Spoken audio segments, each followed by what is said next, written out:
pal Hayes Griffin here at IBMA World of Bluegrass 2024, the last year here in Raleigh, North Carolina, and I am joined today by my friends Tyler Grant and Bonnie. Hi. How you guys doing today? We're doing really good. Thank you so much for starting off with some beautiful music like that. Tyler and Bonnie have kind of a new project together, right? You've been doing some gigs together here lately, showcasing at IBMA. But I was wondering if we could start at the beginning, and maybe I'll pick on you first, Bonnie. Yeah. Could you talk a little bit about your musical background, where you're from, and how you got started playing, and maybe how you stumbled into the world of bluegrass music? Sure. So I was born and raised in Kolkata. That's a state in West Bengal, in India. And I was trained in classical music, in Indian classical music, when I was 3. And I sang regional folk songs all my life. And my parents stopped giving me music lessons when I was starting my schooling, like my college, and I started delving into MTV and found out more American music, and I started playing in a metal band. And then I did all kind of jazz, blues, and electronic project. And then I found out bluegrass through YouTube, because I spent most of my time looking at YouTube music videos and listening to like rare bedroom recordings on SoundCloud. So I would just dig up more and more music. I fell in love with bluegrass when I found it in 2016 and formed the first bluegrass band in 2017. And we played for a couple of years, and then I met the bluegrass journeymen who traveled to India from America. And they brought a lot of Colorado musicians over, and they hired me to sing with them. And I've been singing with them from 2018. And then I found a recently baby project called Bonnie and the Salty Dogs with 2 of my friends who I bullied into playing bluegrass with me, because the journeyman would leave and then I would have no one to play with. So I had to ask them to play with me, and my friend Atandra, who plays the guitar, learned how to flat pick from watching Tyler's YouTube videos. And that's how I got to know about Tyler. And when the journeymen were looking for a guitar player to bring, because they keep cycling their members, I suggested Tyler Grant. I was like, why don't you bring him back? Because we are all a fan of him and we love his music and the way he teaches. And that's how I met Tyler. And this year at IBMA, I wanted to represent India with Bonnie and the Salty Dogs, but my friends couldn't come, so I had Tyler and Andy play with me. That's some good stand-ins, I would say, right? Yeah. That's a great stand-in. That's great. Thanks, Bonnie. And Tyler, she mentioned your trip over to India. I remember kind of keeping track of that as it was happening. Do you want to talk about that a little bit? Maybe from your perspective. Yeah. It was an adventure. It was a real adventure. I had already become a fan of Bonnie's from her page. You find Nabanita Sarkar is her full name, so you'll find that on YouTube. Turns out there's a lot of Nabanita Sarkars out there, Yeah. just like there's a lot of Tyler Grants. But you'll know this one when you find her. And yeah, it wasn't my Colorado buddies who brought me on. It was Bonnie who recommended me, and that just warmed my heart. And so I knew this was happening, and I was getting ready to plan for the trip. Turns out, in India, people do things very last minute. Like we really plan ahead, and I'm like, are you guys booking flights? Are we really doing this? And it turns out, yes, don't worry about it, Tyler, we're gonna do it, okay. And I started following Bonnie on her Insta and her YouTube channel, and I was just transfixed by her music. Her solo guitar and singing like originals, and then all the electronic music, the Driftwood band. And I thought, wow, this is going to be so much fun. And then I see some of the collaborations she did with previous members of the Bluegrass Journeymen, like George Guthrie and Summers Baker, some of my friends who I played with, and some of the trios they're singing. I'm like, great, okay. So ahead of the trip, I sent a couple songs. I said, Bonnie, these would be great for you to learn the harmonies on, and we can sing them together in the set. And I was trying to really plan ahead and get us prepared, because we arrived. We had 2 weeks of gigs, and it was a brand new band that had never performed. Yeah. So she and I had a little bit of prep ahead of time, learning a couple songs together, virtually. And then the first night, we met in Kolkata. That's where the tour began. And I had just arrived in India, had never been there in my life, and I'm eating food and hearing sounds and seeing sights and just having this amazing time. And we met and had a little jam in the hotel room, and we sang a song sang a couple of these songs together that we'd sort of sent to one another, and then Bonnie says, "Hey, would you like to come to my friend's Indian wedding and eat some food?" And so that was the first night in Kolkata, and had some amazing, traditional local foods at the wedding, and met some of her friends, and that's how it all began. And we became fast friends and musical collaborators since then.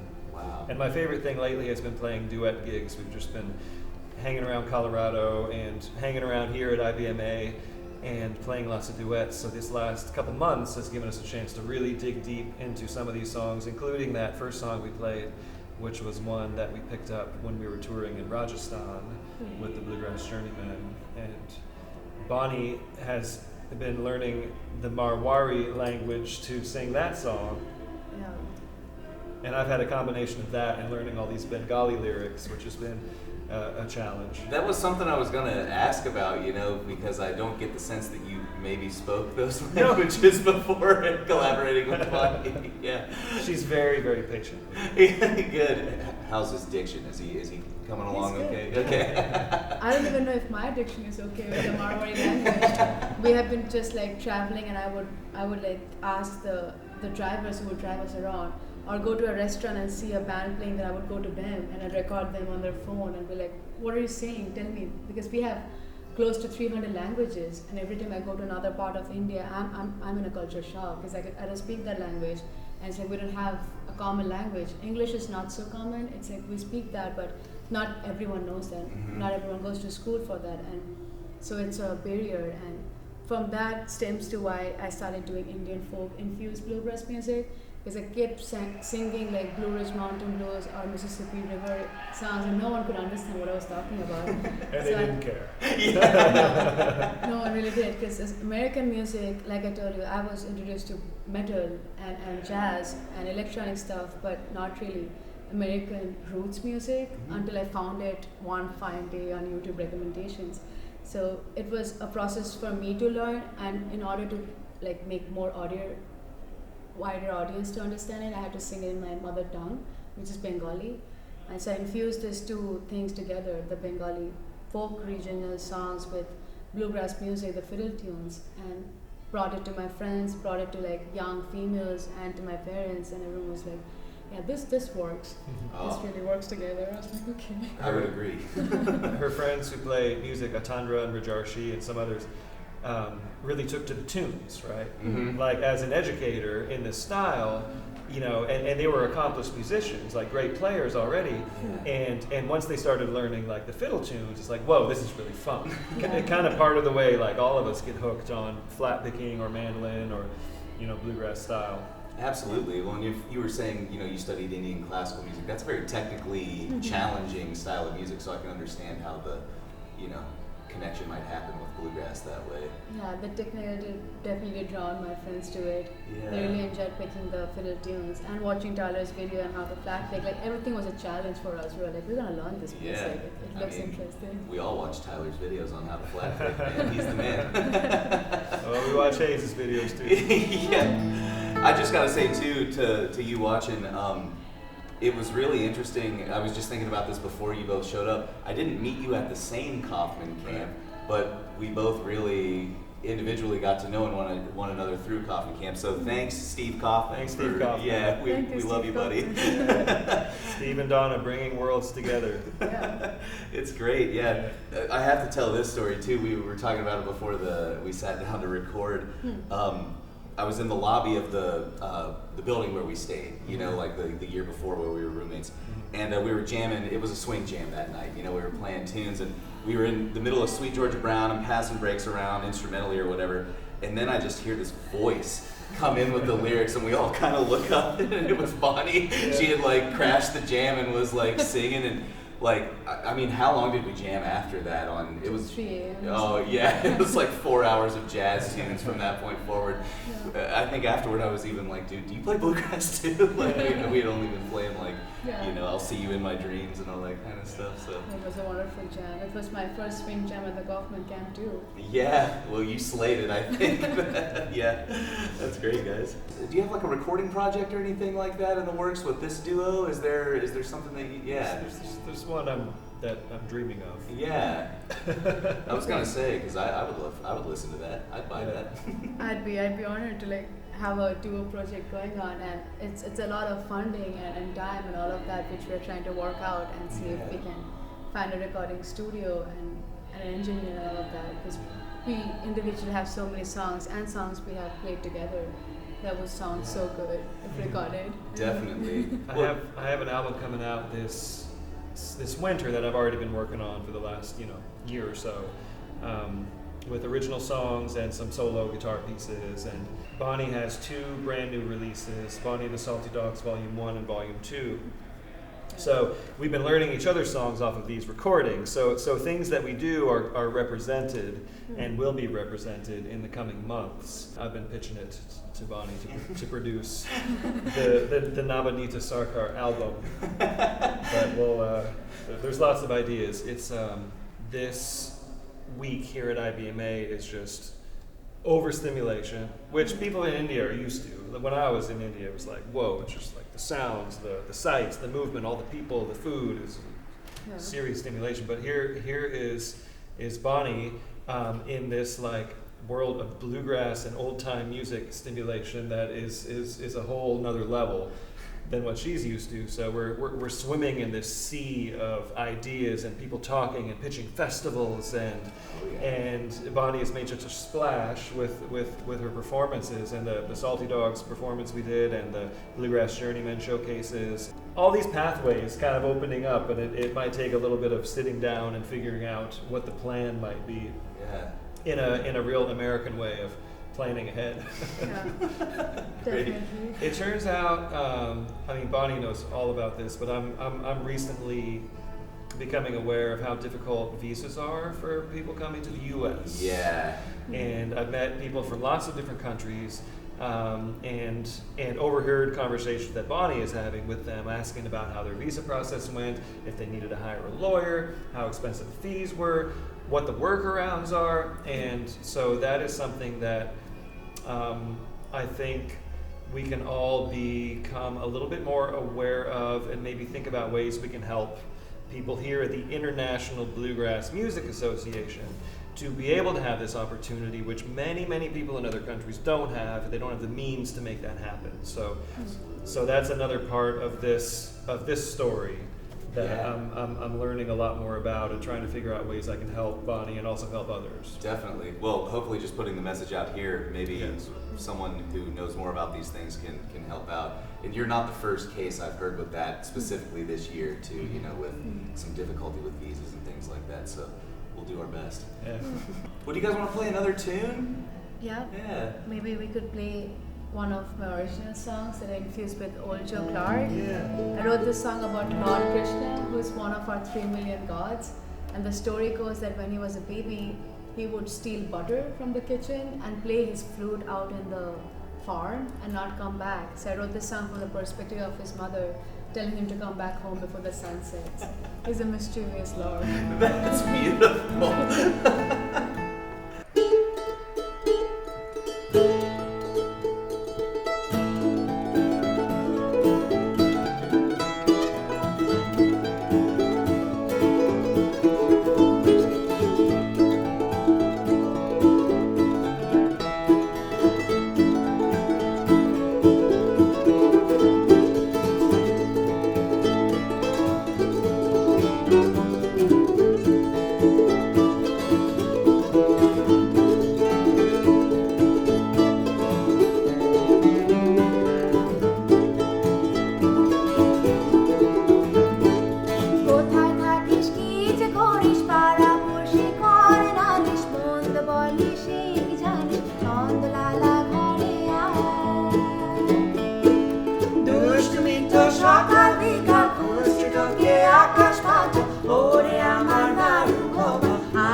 সকাল বিকাল খুশি তোকে আকাশ পাঁচল ওরে আমার দারুণ বৌমা আয় রে কানা ঘরে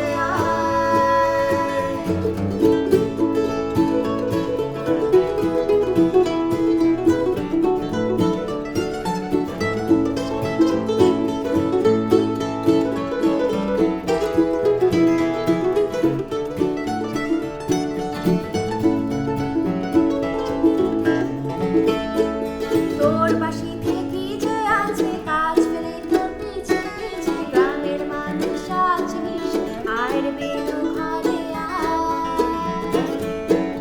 দুষ্টুমি তোর সকাল বিকাল খুশি তোকে আকাশ পাঁচল ওরে আমার লালু বৌমা আয় রে কানা ঘরে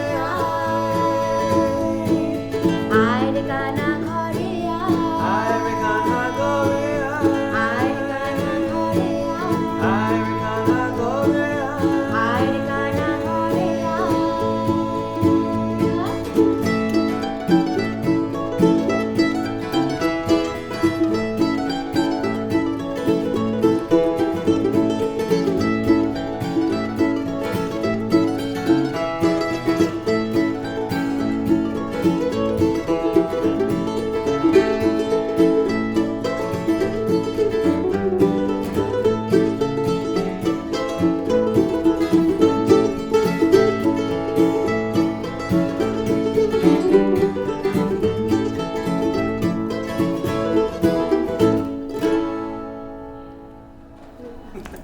Nice, Hayes, you're a pro. That's solid. We just taught that to him just now. Unrehearsed. Yeah, Amazing. I mean, I would take another take. No, I'm joking. Thanks, guys. That was the one. First Yeah, take. yeah, exactly, right? We're going like country gentleman rules That's on this right, one. If we that's don't right. nail it first time, move on. That's great, guys. I'm so blown away by the concept of that song. Like, you hadn't mentioned that before we played it before. I'm like, but I was just kind of imagining that, you know, as we were playing through there. Mischievous baby Krishna stealing butter. And I can relate to that. No? it's like St. Alfonso's pancake breakfast. Where I stole the margarine. That's great, man.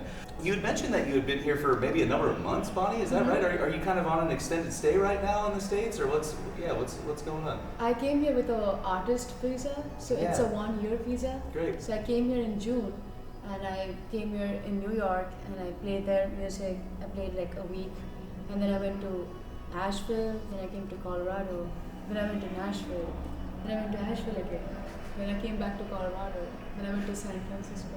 Holy! Now I'm here in Raleigh, and it's like it's going on. I'm just trying to find more bluegrass and roots music as I Man. go and like learn more about this culture. And that's all happened since June? Since June. Wow, you've been burning up the road. Yeah, that's crazy. It's my sheer excitement for this genre and to like know anything more about it. Like it's such a like folk tradition. I felt like I didn't know anything when I was like studying it online, Mhm. and it's just I had to come here and be in person and see how it's like transferred from generations and festivals like Rocky Grass and everything, like how it holds together like generations of music, like Del McCoy's band, Yeah. like grandpa's son and then grandson all together in the same street. That brought tears in my eyes. Like that's so beautiful. Yeah. Well, what's next for you guys after IBMA? Are you do you have plans for the immediate weeks after this? Immediate week, we are going on a river trip. We're going on a river trip. So I do this river wondergrass expeditions with a drift dinosaur, and I'm a 5th-year boater. I got into this during the pandemic. One of the owners of the company is the promoter of Winter Wondergrass Festival, Scotty Stoughton, and he always had this vision of bringing musicians down the river. So I was in the first little group they took down the river, and I loved it so much, I just stayed and became a raft guide. So this was my post-COVID sort of midlife pivot. And so I'm out there entertaining and guiding for a good chunk of the summer. So we wrapped our season. It was an amazing season. I got to go out with Lori Lewis. I got to go out with Billy Failing, with Torrin Daniels, with Bill Nershi, with my Pickin' on the Dead annual trio. And guided for lots of other we call it River Wondergrass, guided for lots of others like Fruition and Rapid Grass and the Fretliners. There's a different company down in Bluff, Utah called Seiko Outfitters, and they invited me this is all through Pickin' on the Pines festival in Flagstaff. I know this is a long story, but Julie Sullivan from Pickin' in the Pines had hired me to do a workshop there at the festival years ago when I was playing with Drew Emmitt, and we connected, and she learned eventually, like, oh my gosh, Tyler, you're into rivers. I'm a river lady. Let's get you down on the river. And a couple of musicians who I'm huge fans of, who have been doing this Southwest river music thing for a long time, Chris Brashear and Peter McLaughlin. So I'm going to be with them guiding a trip down the San Juan River, and the three of us are facilitating sort of like jamming and collaboration with all of the guests, most of whom are musicians. So I thought, well, Bonnie, this would be a great chance for you to see a little bit more of the Southwest, and these people are going to love you, so let's bring you on this river trip. So we're going down the San Juan River next week, and we'll do some touring around Bears Ears National Monument and some places there in the Southwest, and get to hang with Peter and Chris and Julie Sullivan and some of the guests on that trip. And then we have a whole string of duet gigs and a couple of venues in Colorado. It's all, again, like kind of last minute stuff we strung together. And then we have a couple dates out in San Diego, my hometown. So that's all the immediate future stuff. Well, it sounds like you've got a busy maybe month ahead of you or something like that. It's going to be real busy. And in the midst of this, I'm planning more lessons for artist works. I'm going to film, like right after the river trip, I'm going back to Florida to film for True Fire and Artist Works. And here I am at IBMA with all this activity and jamming, and we had this late night jam with Sierra Farrell and all these old time players last night. And I'm like, I gotta get to work. I gotta go back and get my lessons together. You know this until now. Oh man, it's like, should I be a good boy tonight? And But you have these once in a lifetime opportunities, these moments that happen. Sierra Farrell had a feather in her headpiece last night. You got to jam with Sierra Farrell when she's got a feather in her headpiece. No, that's we're so grateful to be so busy with music as we are, and the older we get, the less ease we have dealing with the I've Been Mostly Awake conference. But I've never heard that before. Yeah. Oh my God. I've been mostly awake.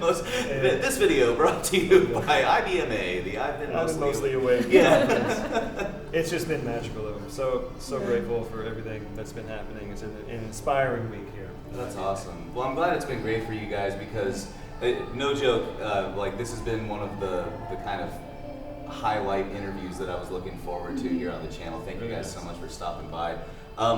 Before we hear your last tune, do you guys want to tell us where we can find you? I know you mentioned Artist Works. I can't recommend Tyler's course enough. There's going to be some collaborative content coming out on the channel here in the near future between the two of us. Teaming up on them, But is there anywhere else you'd like to mention? Websites or anything? We should mention the Bluegrass Journeymen, who sponsored us to be here in the first place, are opening up a music school in Nepal. And that is part of the mission here with the Bluegrass Journeymen, to raise awareness, maybe get some scholarship opportunities and funding. Again, more of this talk about visas, and getting American instructors over there to teach at this school in Nepal. So that's the overarching mission of what we're doing here.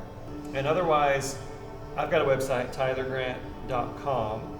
Nabanita has her YouTube channel and her social medias, which she's very active on. Yes. Follow her YouTube. Nabanita Sarkar, how do you find that? Just follow me on Instagram and you'll get a link to that. My recent 2 EPs are out, called Bonnie and the Salty Dogs. The dog as the Grisman dog, DAWGS. Yeah. And I put out 2 EPs out there, and I don't have much. Spotify, Bandcamp. Yeah. You can find Bonnie and the Salty Dogs pretty easily. Yeah, and you should. I follow her on Instagram. There will be links down in the description to this video and everything, so you can find them real easily. Thanks so much, guys, for coming in. Thank you. I wish you all the best success in the next month. Yeah. Coming to IBMA with everyone with their card, and how fast they are with their introduction and typing things. I was like, I came so underprepared. I just came here to see the music. How do I give you my card? I think you did it the right way. Okay. Yeah, be in the moment, right? Yeah. Take it all in. Would you guys have one more tune that you'd like to play before we get out of here? Let's do it. This is an original song of mine called To a Rambler. When I discovered bluegrass, I was looking at the themes that they always write about. It's usually the trains, heartache, whiskey, and cocaine. Yeah. So There they are. You got all four of them. I'm sure there are more. So, And Mama. Yeah, and Mama. Yeah, you gotta mention Mama in there. so I wrote this song called To a Rambler. It's on my Salty Dogs Volume 2 Great. that I play with George and Summers. 1, 2, 3.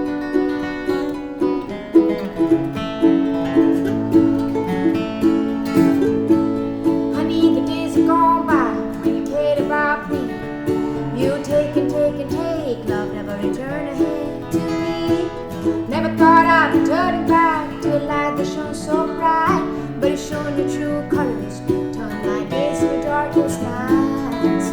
Learning the hard, hard way, I'm not in the rambling mind of yours. It's a game I cannot win. Through the rolling hills and the winding streams, you're lost in chasing dreams.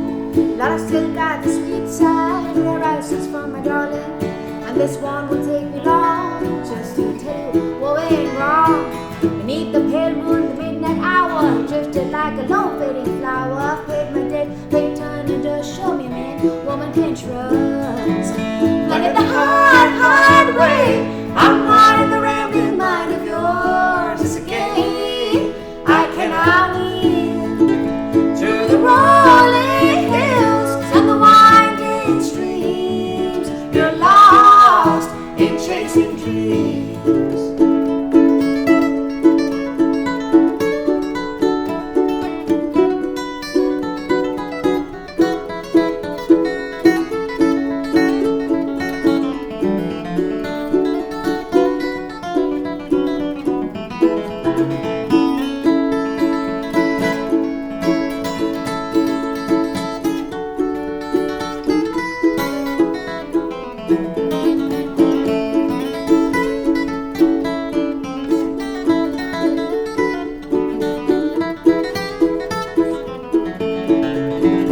Learning the hard, hard ways, I'm not in the rambling mind of yours. It's a game I cannot win. Through the rolling hills and the winding streams, I'd follow you, darling, in those distant dreams.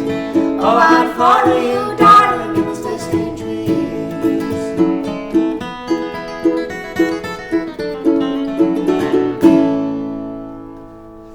That's amazing. Good song, eh? Oh, Americana, right? I was gonna say, that's like, yeah, if you didn't click that link below right now to follow her Spotify and everything, I know you might have been so stupefied and captivated by it. Go ahead and do that right now. That's amazing, Bonnie. Yeah, great job, guys. Well, thank you so much for coming to visit us here today. Before we get out of here, I just want to say a special thanks to IBMA, Martin Guitars, Elderly Instruments, Page Capos, Tone Slab Picks, Calton Cases, The Acoustic Shop, and Strum Machine. If it wasn't for them, I wouldn't be here as artist in residence at IBMA 2024, recording great artists like this and chatting. So thanks to all of our sponsors here today. We'll catch you later.